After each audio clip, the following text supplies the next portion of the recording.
Casualizar. Tercer, cuarto y quinto paso de la magia. De José Luis Parise.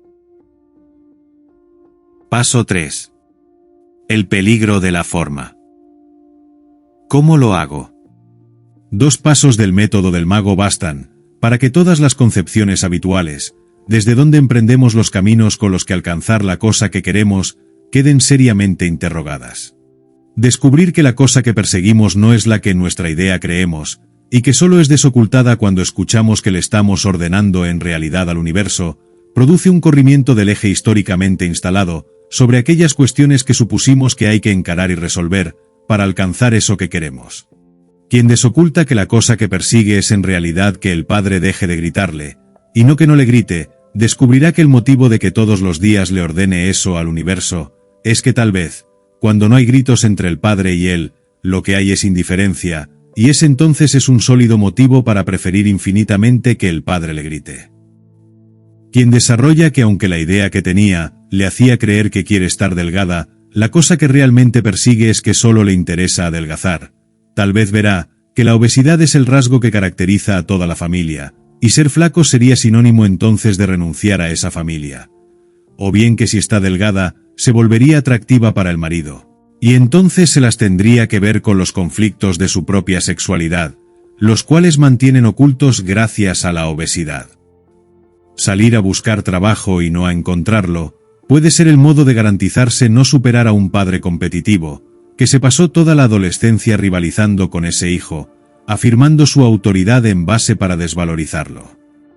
Necesitar estar enfermo, tal como se asegura quien quiere curarse, sin interesarse en estar sano, tal vez es la forma que encontró para propiciarse atención, pues todos giran a su alrededor cuando se enferma.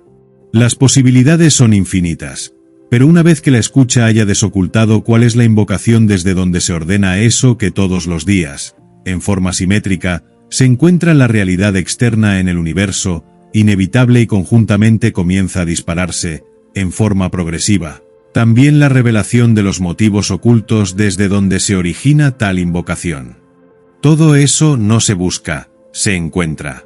Pues en realidad puja desde hace décadas por salir, y todos los días, y especialmente las noches, viene manifestándose. Lo que faltaba era simplemente alguien que lo advierta. Toda la historia personal será atravesada, con interrogantes que vertiginosamente irán haciendo nacer una sola pregunta, en la que convergen todas las preguntas. Pregunta que jamás, sin esos pasos, hubiera sido posible formularse y que ahora no admite más engaños. ¿Quién dirige mi vida, si no la dirijo yo? O lo que es lo mismo, ¿quién soy yo? Quien interrogaba al universo, al ver ahora que algo oculto en él es desde donde se arma ese universo del que vive quejándose, está en condiciones de dar el paso más trascendente que hasta ese momento pudo dar en su vida, interrogarse a sí mismo como creador de su universo. El solo hecho de saber que nunca hay garantías previas acerca de si uno está presente en sí mismo o no, inicia circuitos que en forma tan maravillosa como concreta, producen una verdadera expansión del estado de conciencia. Consciente de que la vida se desvía de lo que queremos, sencillamente porque es otro en nosotros quien invoca y dirige nuestro universo, en forma progresiva e irrefrenable, comienza a hacerse necesario estar más y más presente, en cada situación que se encara.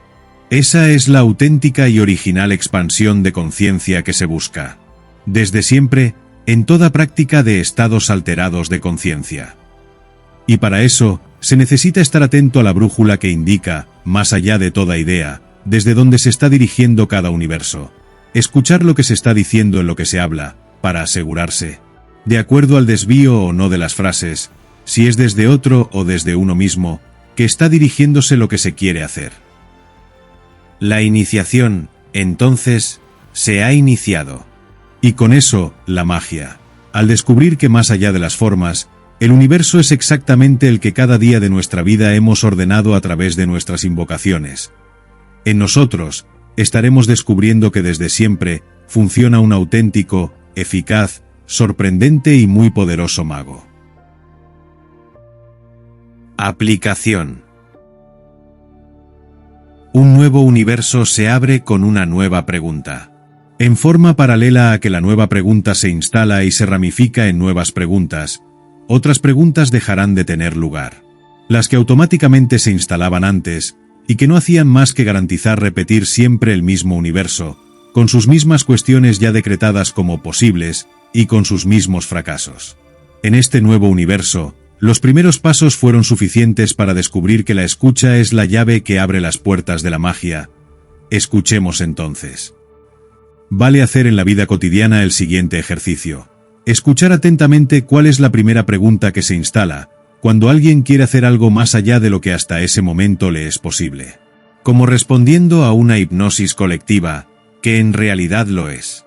Y sin importar lo ineficaz que se muestre eso en los resultados. Veremos que automáticamente lo primero que alguien se pregunta cuando quiere hacer algo que lo desafía, es ¿cómo lo hago? Con lo cual, se ha caído en la trampa, se empezó por la forma. Ya desde el primer paso estábamos advertidos de que ese, precisamente, es el terreno que necesita ser ordenado, y preguntar por el cómo es sinónimo de preguntar por la forma. Habíamos precisado decirle al universo la forma, el cómo llevar a cabo nuestras invocaciones con las que en los pasos anteriores descubrimos que lo ordenamos, cuando se producen todos y cada uno de los desvíos dirigidos desde lo oculto que pudimos develar. De ningún modo, simplemente le dimos la instrucción sobre qué cosa hacer, y el universo encontró el cómo, la forma de hacerlo. Entonces, cada vez que queremos empezar por el cómo, o que nos detenemos por no encontrar la forma de hacerlo, sencilla y concretamente, estamos yendo contra el método del universo. En consecuencia, toda nuestra vida se traba, y obviamente no puede haber magia. ¿Y si no se trata del cómo, de qué se trata? Nuevamente, solo basta escuchar en la pregunta para desocultar la respuesta. ¿De qué se trata? O lo que es lo mismo, ¿se trata de qué?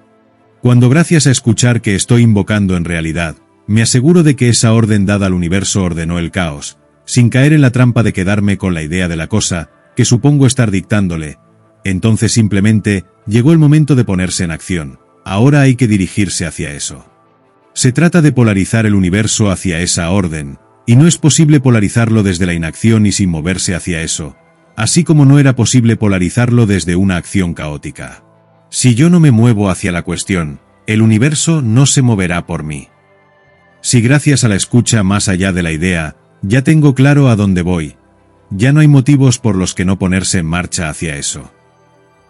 Y por supuesto, sabré de entrada que no sabré cómo hacerlo. Pero también sabré que el universo no precisa que le indique cómo, que solo precisa que le ordene el qué, y que lo polarice dirigiéndome continua e innegociablemente hacia eso. Entonces, sucederá. Así como antes, un cúmulo de hechos fortuitos se pusieron en marcha para lograr que me pase el día solo buscando trabajo, ahora esa misma constelación de hechos, con esa misma eficacia devastadora, se activará para que lo encuentre. ¿Cómo? Sencillamente y a pura magia por aquel factor del que todas las iniciaciones, culturas y enseñanzas de la historia de la humanidad han tenido y tienen que ocuparse, por casualidad. Tal el nombre que se le dio a eso que, mucho más rigurosamente hablando, se llama invocación. Universo invocado, es universo casualizado. Yo le digo al universo a dónde voy. Y el universo me dirá por dónde llegar a eso. Ilustración. Si tienes el por qué encontrarás el cómo. Nietzsche. Mi mente crea el camino por donde se comunican los acontecimientos. Fred Alan Wolf. Si queremos poner en marcha un universo, podemos hacerlo en este mismo instante. Basta con ir a la despensa, elegir un bocado cualquiera y tragarlo. Millones de sistemas se pondrán en marcha de inmediato, movimientos musculares, ríos de fluidos, segregación espontánea de sustancias, selección y asimilación de elementos, desechos de otros elementos.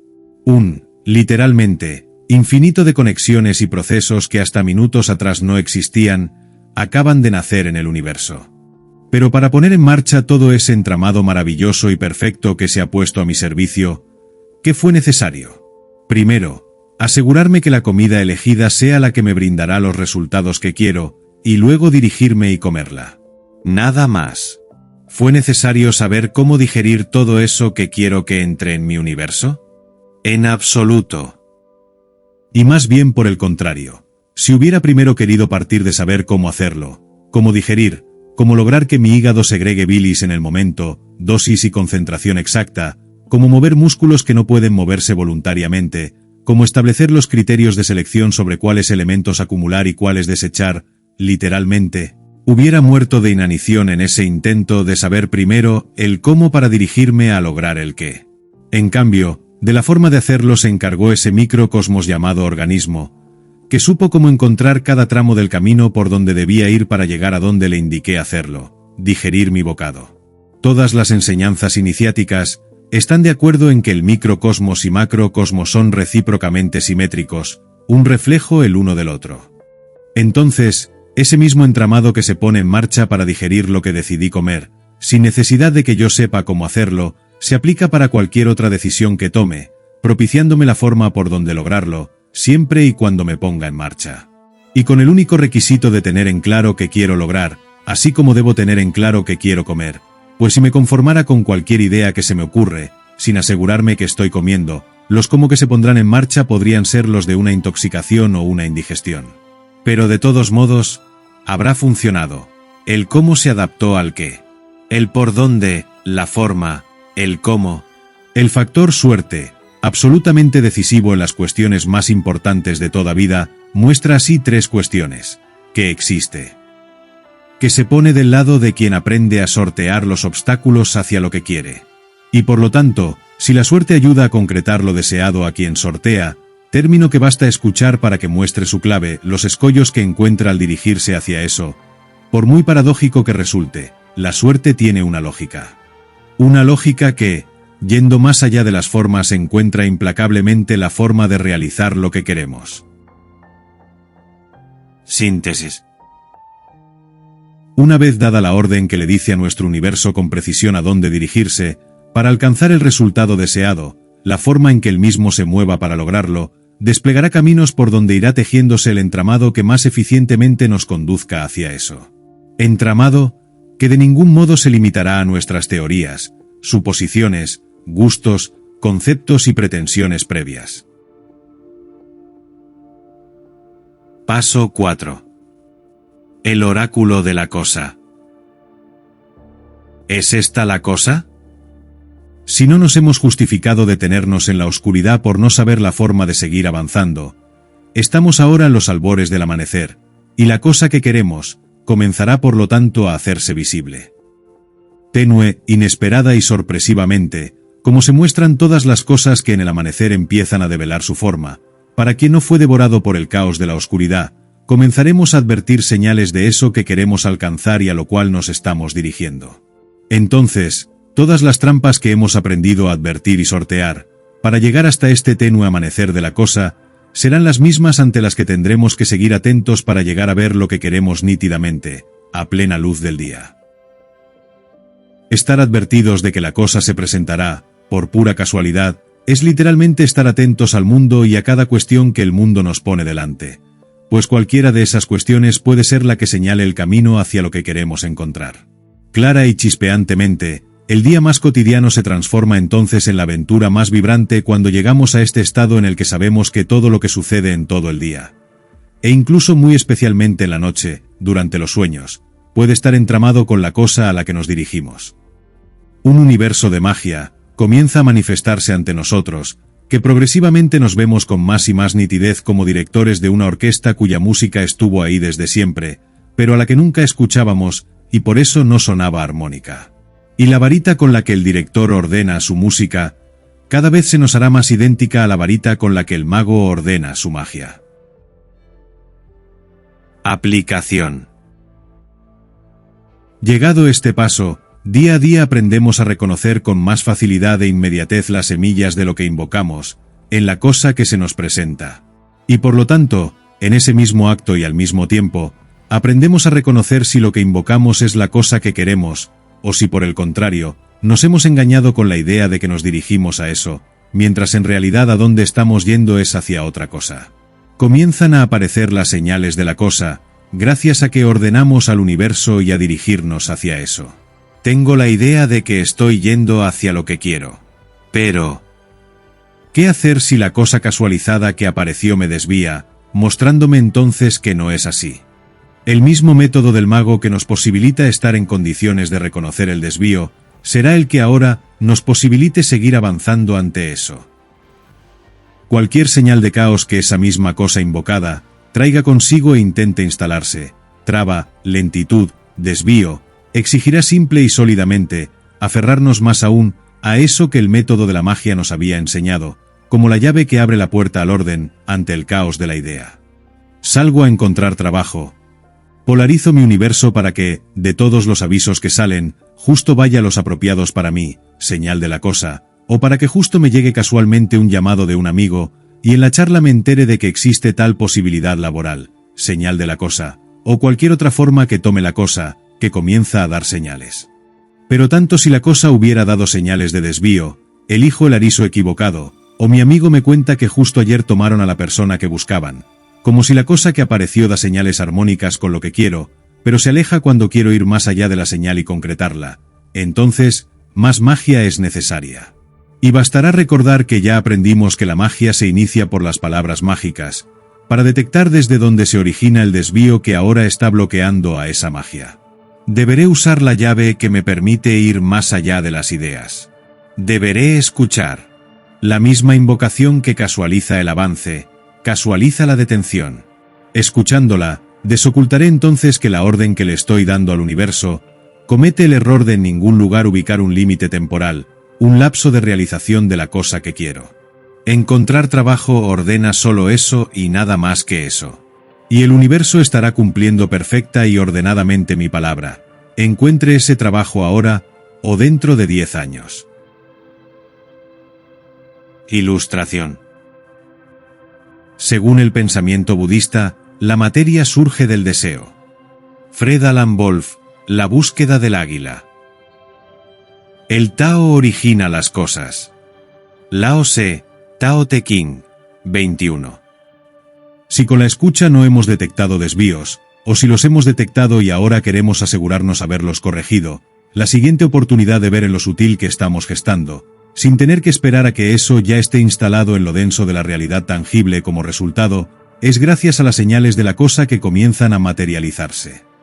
Pero paralelamente a que esas señales nos orientan como verdaderos faros en nuestro recorrido, nos revelarán que el viaje que estamos emprendiendo no solo es hacia un resultado, sino hacia una nueva vida en un nuevo universo.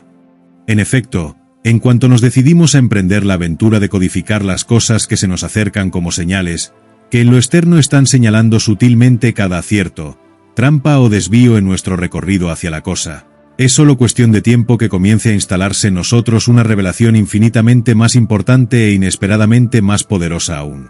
Si esa cosa externa señala a dónde van en realidad nuestros pasos, esa misma cosa está también señalando hacia lo interno, que es desde donde se originan esos pasos. Y así como en lo externo, esas señales nos muestran claves que están condicionando el resultado en particular que ahora queremos alcanzar. Las claves ocultas que del mundo interno esa misma cosa señala, condicionan no solo este resultado, sino toda nuestra vida. Quien hipotéticamente protagonizara el caso de ver que no concreta el trabajo que ya aprendió a salir a encontrar, descubrirá que a lo largo de su vida, en todos los órdenes, eso mismo trata de instalarse, luego de comenzar, de abrir, de encontrar cosas que le interesan, concluirlas, hacerlas llegar a algún resultado. Se le dificulta en forma reciente con cada paso que intenta dar, hasta que finalmente se acostumbró a no concretar la mayoría de las cosas que abre.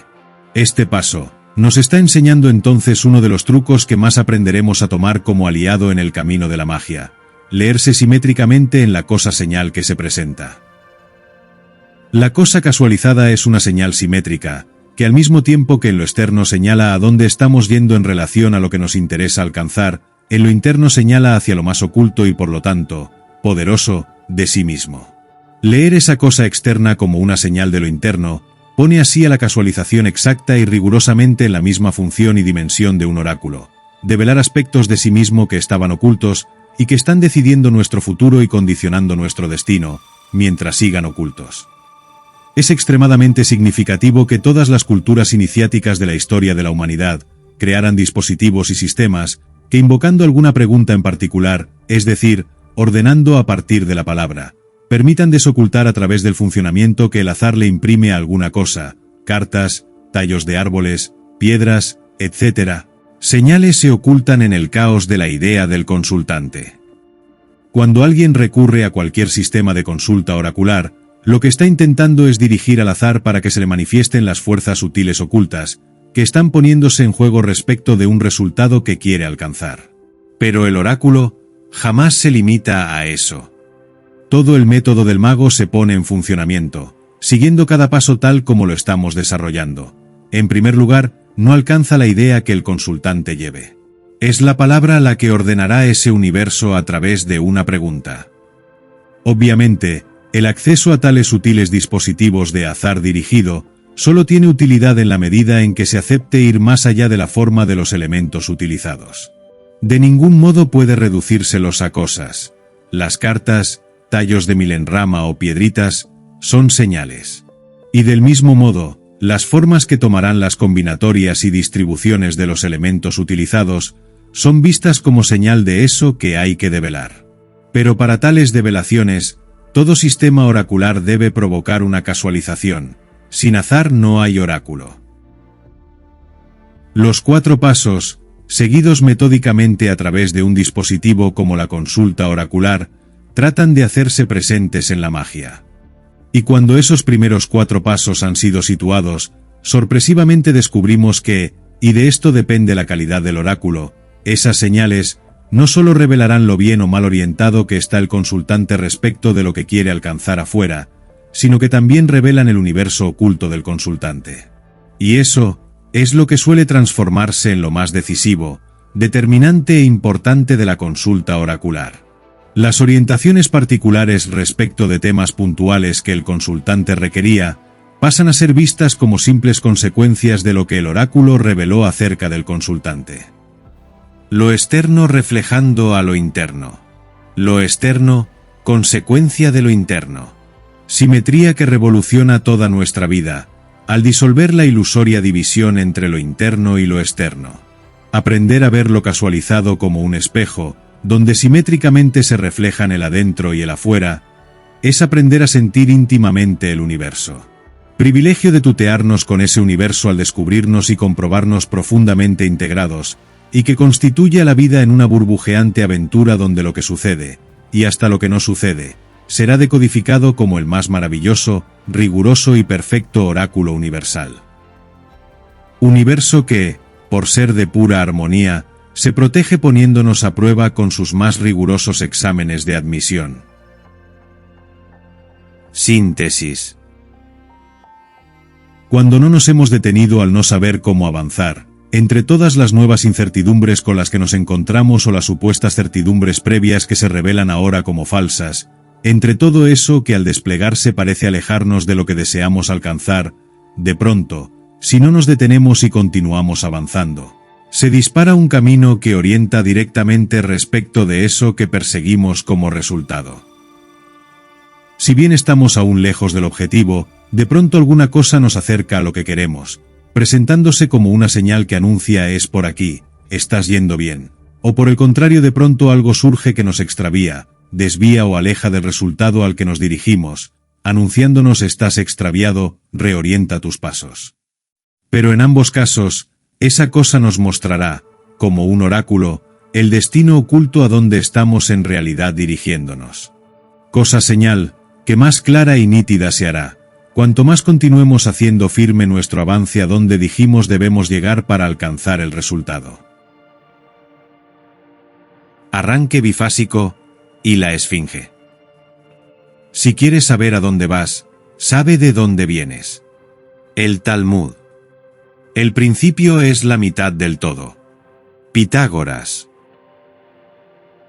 Hemos llegado al momento central y decisivo en el camino de la magia. De cuanto se hayan respetado los primeros 4 pasos, dependerá la calidad, precisión y potencia de la magia que se detone. Si la escucha y las casualidades que comienzan a emitir señales nos indican conmensurable y demostrablemente, es decir, más allá de una simple idea, que vamos hacia donde queremos ir, solo es cuestión de avanzar hacia el 5.º paso. Pero cualquier desatención en la escucha, cualquier autoengaño en la direccionalidad hacia la cosa o cualquier desvío en la detección de las señales que el universo envía a través del azar, se traducirá en extravíos más y más graves cuantos más pasos intentemos avanzar. Claro que como el mago sabe que para incrementar el poder de su magia debe dirigirse a resultados que realmente lo desafíen. Es lógica y prácticamente inevitable que los desvíos intenten instalarse. De hecho, únicamente no se presentarán cuando lo que queramos alcanzar sea tan mínimo que no se precise magia para alcanzarlo. Todos los mitos, todas las Biblias, todas las enseñanzas de la historia lo muestran con tanta precisión como nitidez. El héroe, el iniciado, el mago, solo se trata de diferencias de grados en un mismo camino, que intenta ingresar a su gran obra, pronto deberá variar ese lugar, la posición, los preconceptos desde donde intentó ingresar. Como hasta el mismísimo Dios tuvo que hacerlo, cuando luego de haber creado a la humanidad, ordena el diluvio universal y arranca otra vez en una segunda fase, que se constituye gracias a lo que detectó como errores en el primer arranque. Es decir, precisó de un arranque bifásico. Y así como Dios en su proceso creador precisó un arranque en dos fases, es fácil ver que las más grandes creaciones e inventos de la historia son las que precisamente han partido desde ese mismo origen. Tan claramente como se devela esa clave, lo es el hecho de que cuando algo se inicia en arranque bifásico, es decir, desde el mejor arranque posible, junto con las dos fases, se presentarán en forma recurrente y sistemática tres factores. Primero, una casualidad, más tarde o más temprano se detona, y se transforma en decisiva para alcanzar la cosa que nos lleve al resultado buscado. Hablamos entonces del factor suerte. Segundo, esa casualidad varía dramáticamente las concepciones desde las cuales se estaba encarando la investigación. Es decir, se produce el factor arranque bifásico. Tercero, en los momentos clave, como esos en lo que surge la casualidad, conjuntamente a los avances surgirá el factor obstáculo, que intenta equilibrar de inmediato el envión logrado. Y basta advertirlos a la luz de lo ya recorrido para ver que, precisamente, son los mismos tres factores que se ponen en juego en el método de la magia. Del primer factor, nos hemos ocupado en forma específica en el momento en que la casualidad comienza a mostrar sus primeras señales, el cuarto paso, y necesitaremos volver sobre la cuestión unos pasos más adelante, donde el azar despliega toda su magia. El segundo factor, como puede verse, está íntima e inesperadamente relacionado con el factor suerte, tanto una vez que éste se detonó, como cuando el mismo no se detona. En efecto, si la magia no se hace presente a través de señales que nos indiquen la cosa que nos acerque al resultado, eso se debe, exclusivamente, a que no estamos yendo hacia eso que suponemos y nos hemos engañado, quedándonos con la idea. Será cuando, como ya vimos en el cuarto paso, tendremos que entonces aferrarnos más aún al método y gracias al mismo, sometiendo la idea a la escucha reorientar nuestra direccionalidad. Es decir, el arranque bifásico se habrá puesto en marcha. Si en cambio, la magia sí se hace presente como una señal que inesperadamente nos devela caminos vitales para nuestro resultado, nos obligará a replantar los preconceptos que teníamos. Por lo tanto, suceda lo que suceda, el arranque bifásico no es evitable, y será uno de los momentos clave entre los cuales el recorrido hacia el resultado adquirirá nuevos impulsos. Pero como a toda acción se le opone una reacción, tal impulso convocará inevitablemente a algo que intentará anularlo para restablecer el equilibrio, la esfinge. Así como a la entrada misma de la Gran Pirámide, una esfinge se presenta enigmática, cada vez que estemos por ingresar a algo valioso en nuestras vidas, una esfinge se presentará, interponiéndose en la entrada de eso. Por eso, es decisivo conocer su lógica. Así como la esfinge mitológica era una collage de todas las figuras temidas de cada cultura en la que aparecía, la esfinge que aparece en el camino del mago cada vez que da un paso hacia la magia, será un compendio de todo eso que ha temido, lo ha hecho caer en trampas, lo ha vuelto más temeroso, inseguro y ha logrado debilitarlo. Y del mismo modo que toda la diversidad de esfinges temidas en los mitos, se condensaban en figuras en común entre las diferentes culturas, por muy infinitas que puedan parecer las variantes y vertientes que tales trampas puedan encarnar en nuestro camino personal, todas se condensan en los mismos tres disfraces. Conocerlos es conocer entonces La lógica de la esfinge. Cuando se lleva a cabo el arranque bifásico, algo más se ha aprendido, algo decisivo para quien quiere constituirse en mago. Si mi cambio de posición desde donde encaraba el recorrido me posibilitó dejar atrás lo que parecía que podía detenerme, entonces nunca, jamás, el obstáculo que tendría el poder de frenarme o desliarme, viene desde afuera. Si yo me freno ante eso, es porque desde adentro estoy ordenando mi universo para que ese obstáculo se presente como irresoluble. De hecho, ante un mismo obstáculo, algunas personas se frenan y otras no. Entonces, no es la cosa la que frena, sino que es la persona la que se frena ante esa cosa. A tal punto eso es así, que las más grandes epopeyas, creaciones y avances de la humanidad, nacieron justo ahí donde alguien no cayó en la trampa de creer que una cosa externa tenía el poder de frenarlo. Tomar conciencia de esta realidad es tomar conciencia de uno de los 3 disfraces de los que se vale la esfinge para ponernos a prueba cada vez que logramos un avance. Si ya sé que nada desde afuera puede frenarme, cada vez que me permitiera a mí mismo orientar un combate hacia afuera, como si ahí estuviera el obstáculo, estaría cayendo en las garras de un desvío. Quien se permite el combate hacia afuera, cayó en la trampa de poner el poder afuera. Pues desde el momento en que orienta hacia ahí su combate, está aceptando que está ahí lo que tiene el poder de frenarlo. Claro que si esa esfinge no puede detener al mago, pues éste no cae en la trampa de creer que el obstáculo está afuera, pero el mago aún no ve señales de la cosa que lo acerque al resultado que está queriendo hacer realidad. Es lógico que entonces la esfinge trate de detenerlo por otra vía, según la cual intentará persuadirlo de que si aún no logró eso anhelado, es porque no es el momento de lograrlo, y por lo tanto, solo resta esperar. Si el combate hacia afuera intenta detener por una vía agresiva y activa, la trampa de la espera intenta lo mismo pero por la vía pasiva, simplemente seduciéndonos bajo la que en el fondo es la misma trampa, si se trata de esperar a que la cosa llegue. Eso está afuera. Ya no es el obstáculo hacia la cosa lo que se pone afuera, sino la llegada de la cosa misma. Pero se haya caído en cualquiera de sus 2 formas, se ha caído en la misma trampa, la de poner el poder afuera del mago. Y cuando el mago accede a una realidad donde aprendió profundamente que ni el obstáculo está afuera, ni la llegada de lo que quiere alcanzar está afuera, pero igualmente aún no alcanzó eso, la esfinge puede aún echar mano de un recurso más, convencerlo de que entonces, si haga lo que haga no pudo aún alcanzar lo que quiere, eso no es para él, y está justificado entonces para dejar de dirigirse. Si con todo lo que hizo no lo alcanzó, por mucho más que haga, tampoco lo alcanzará. Última posibilidad lógica. Si la esfinge no pudo situar el obstáculo afuera, si tampoco pudo situar la llegada de la cosa afuera, ahora solo le resta tratar de situar afuera de sí mismo la decisión, de si eso es o no para uno. Combate hacia afuera. Espera. Justificación. 3 trampas para una misma trampa. Pueden aparecer en cualquier orden, pero aparecerán cada vez que se presente la magia. Y basta caer en cualquiera de ellas para que, por sí misma y automáticamente eso les abra la puerta a las otras 2.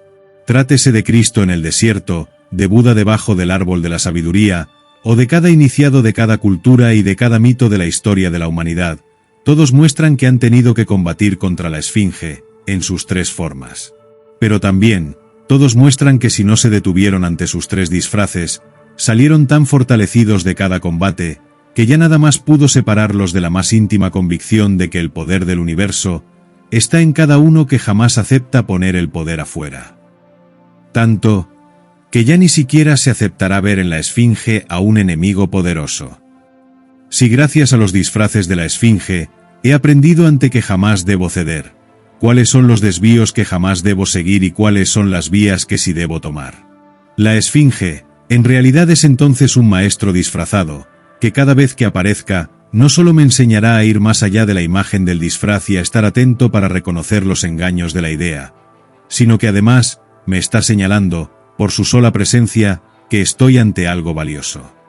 Entonces, si implementado el arranque bifásico, no nos han detenido el combate hacia afuera, la espera y la justificación, tenemos ahora el derecho a tomar una decisión, luego de la cual, estaremos atravesando el umbral de la magia. Paso 5. La magia del combate. ¿Avanzo? Si he llegado hasta aquí, estoy ahora en una de estas tres posibilidades. La cosa ha dado sus primeras señales, y son armónicas con lo que quiero y ordené. La cosa ha dado sus primeras señales, y no son armónicas con lo que quiero pues mi orden estuvo desviada. No hay señales de la cosa. Las tres llevan a una única pregunta, cuya respuesta el mago se exigirá que sea la misma.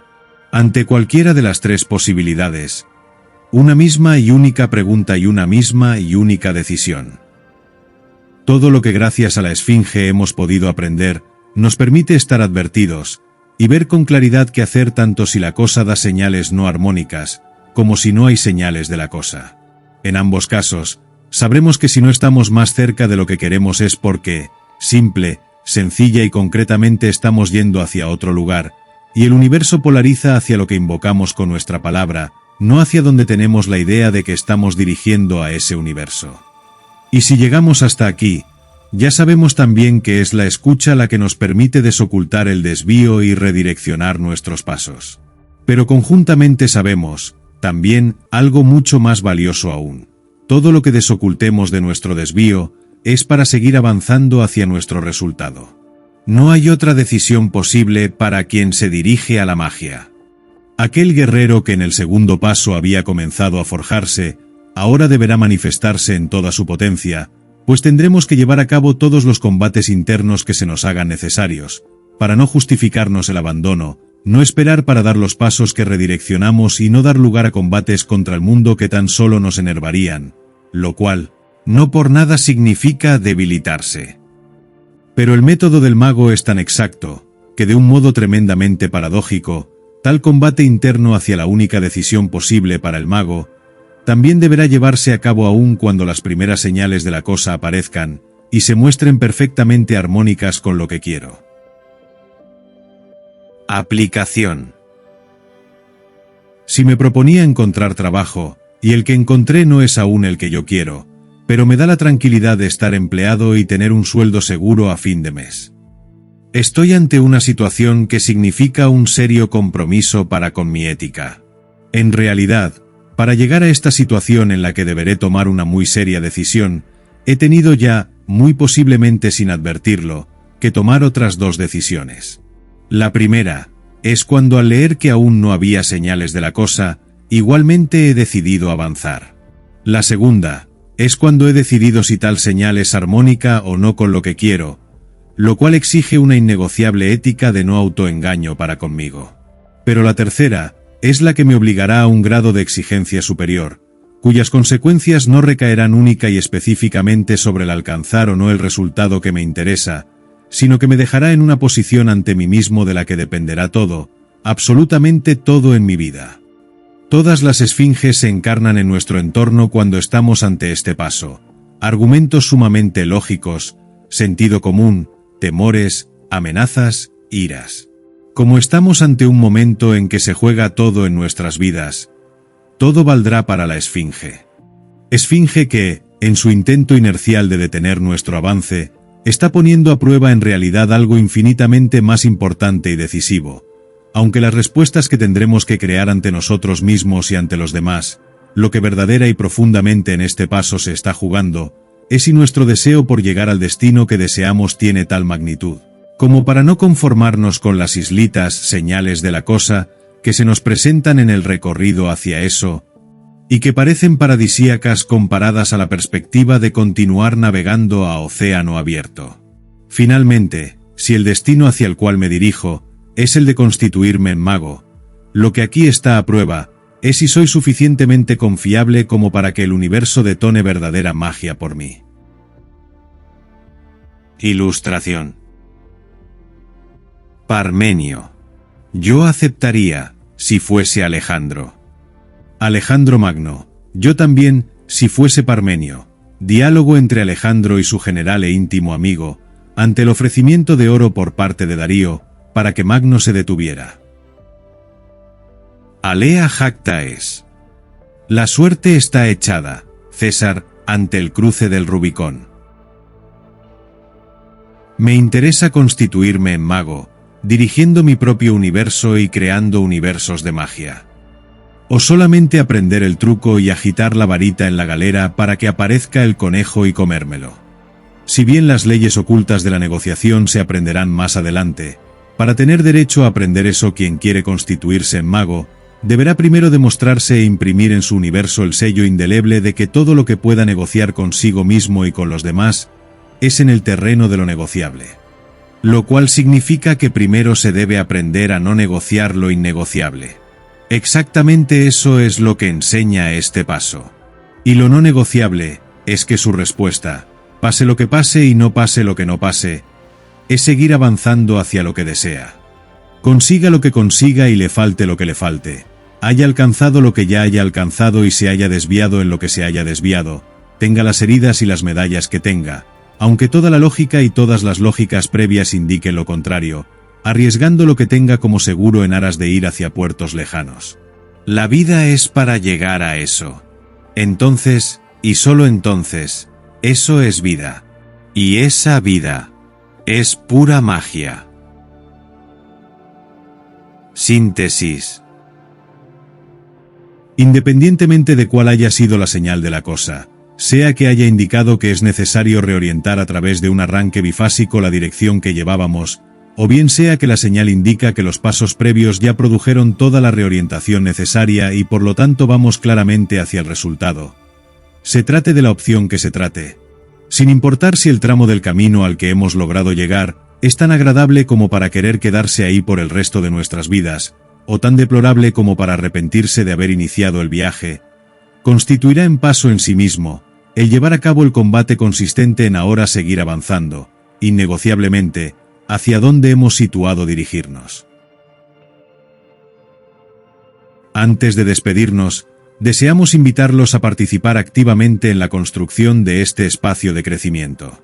Sus comentarios, pensamientos y experiencias son una parte invaluable de este diálogo continuo que juntos sostenemos. Cada voz suma, cada perspectiva enriquece nuestra búsqueda colectiva de conocimiento. Y queremos expresar nuestra más sincera gratitud por su atención y receptividad a lo largo de este viaje.